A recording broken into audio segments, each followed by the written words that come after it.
Welcome to the Quit Vaping podcast, the podcast designed to make you a non-listener.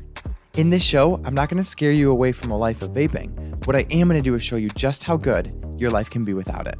Thank you so much for listening and enjoy the show. Today, we're going to get into not being a sheep.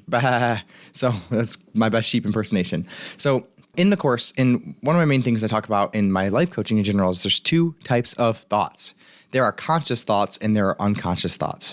And remember, a thought is just a sentence in your mind, and a belief is just a sentence in your mind that you repeat over and over, and then you believe it, right? So many of these sentences in our minds, the things that we believe that create results in our life, they've been taught to us. And the bad part is that they've been taught to us at a time where we weren't really able to criticize them or think critically about them. So a big part of my work is just helping people to question the thoughts that they have in their head, to show them how they're creating the results in their life, and then to say, hey, this belief is creating this result. Is this something you want to keep believing and a result you want to keep creating?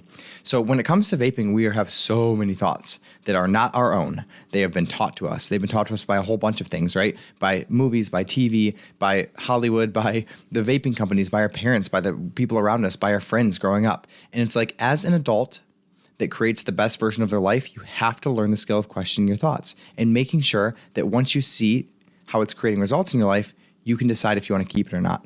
This is one of the fundamental skills that's going to make you successful or make you have a really shitty life full of misery and pain. I promise you. It's one of my foundational tools. Every life coach should be teaching this. If they're not teaching this, find a new life coach. Every therapist should be teaching this. If they're not teaching this, then find a new therapist. Okay? So one of the thoughts that comes up for me over and over and over again is that vaping is enjoyable.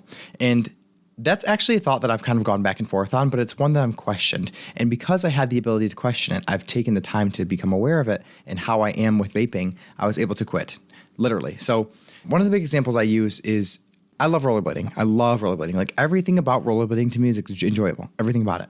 I put on my shoes. I go to my car. I drive over. I'm excited. I listen to music until I get to my parents' house. They have new paved stub, so I get to put on the rollerblades. I get to wear high socks. I get to put on my ABBA and my little AirPods, and I get to literally dance like a fool on rollerblades, enjoying the shit out of every moment.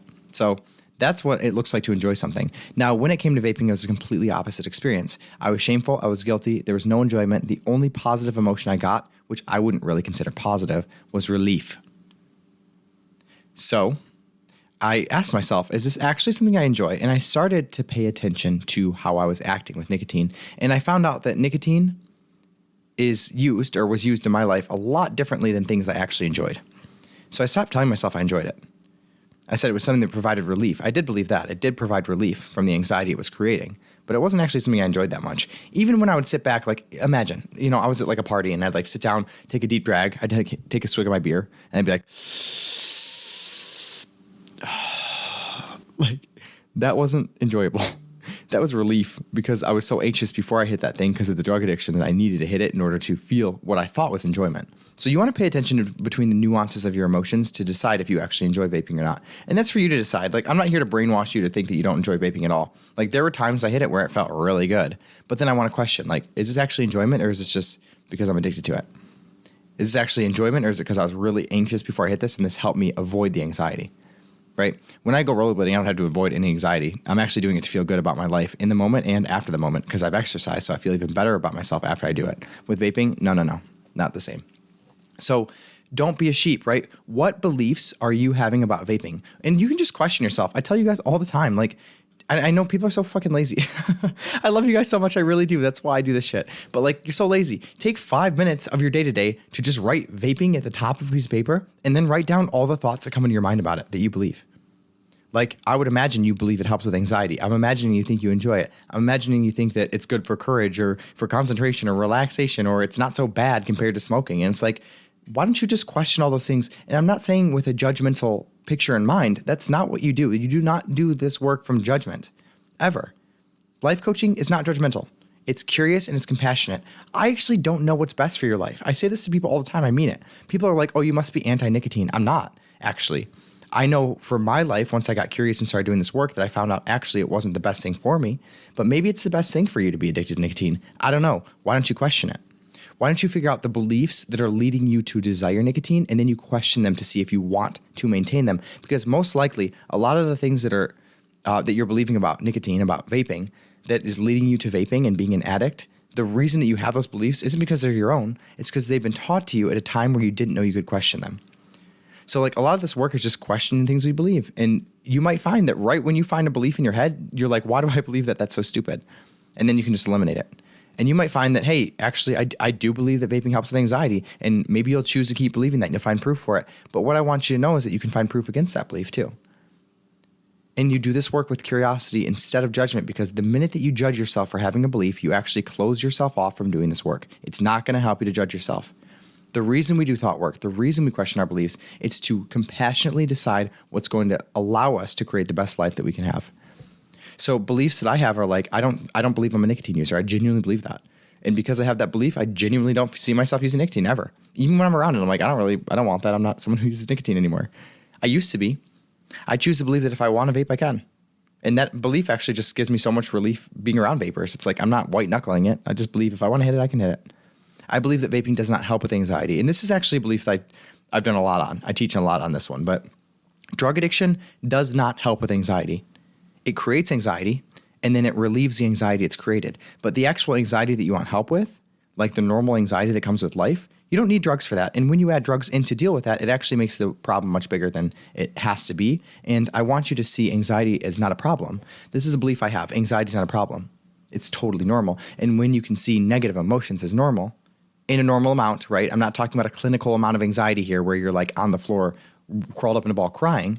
But when you see a normal amount of anxiety, just like a normal amount of anxiety that comes with life as normal, you stop trying to fix for it. One of the biggest beliefs that I've changed in my life since I became a life coach, genuinely, is that some of life just kind of doesn't feel so good, and that's okay. I don't have to correct for uncomfortable emotion. There's nothing to correct for. And in fact, it's actually important to have uncomfortable emotions in your life. They're telling you things, right? It's information. It's information from your higher self and your senses that maybe this isn't the right path for me, or this is something I don't want in my life. So when it comes to doing this work, you just want to be able to question everything from a place of curiosity. That's it. Not so difficult, right? And now it's hard for a lot of people because a lot of us have no idea what we believe. We just don't even know how to find that. But I can give you some tips. It's like, one, get life coaching. Get in my damn one-on-one program. It will change your life. I promise you. Like everything's going to change. It's why I'm called a life coach. I'm not just a vape coach. I'm a life coach. It does everything. Everything's going to change with these tools.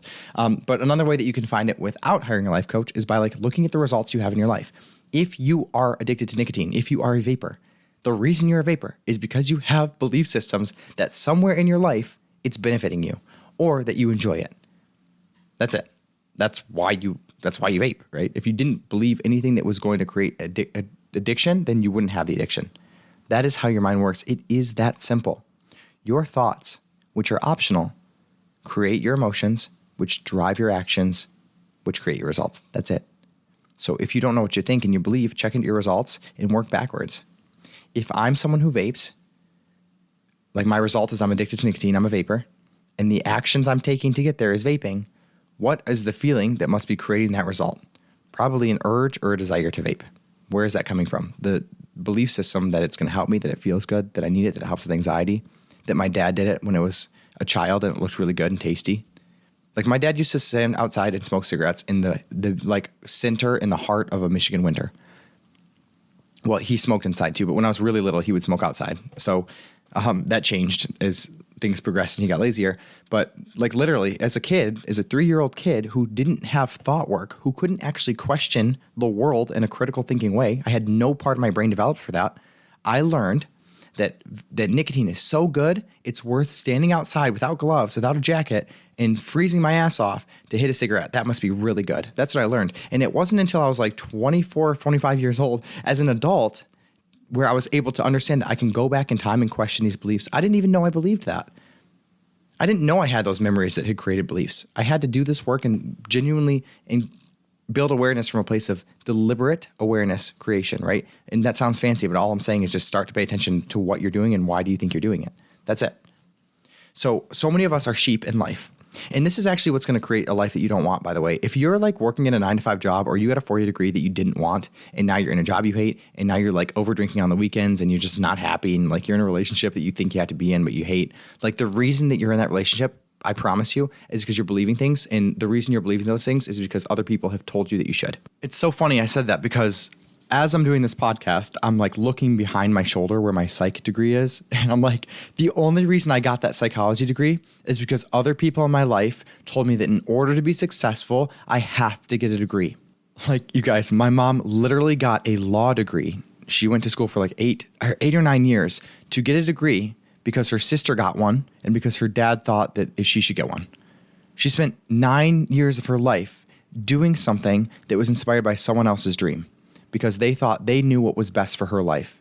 And because she didn't question her beliefs about what she wanted, she ended up getting a degree she didn't want. Now, obviously, there's going to be pros and cons to living someone else's life, right? She has a degree now. I mean, it makes her look more credible, but she still has student loans. So she's literally had student loans for the last 35 years because she did something that somebody else wanted. And the moment that she became a lawyer, she realized she didn't want that. She wanted to go and have kids, and she wanted to be a wife, and she wanted to work a job that was simple, that didn't actually involve going to school and becoming a whole career lawyer. So question what you believe. It's so important. It's actually everything.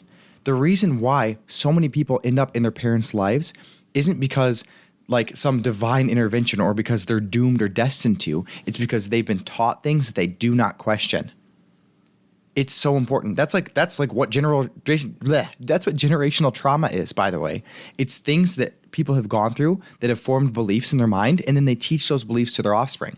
And it keeps going down the line. It's like you could actually end a whole generation of bullshit by questioning what you believe. And that's exactly what I'm doing in my life.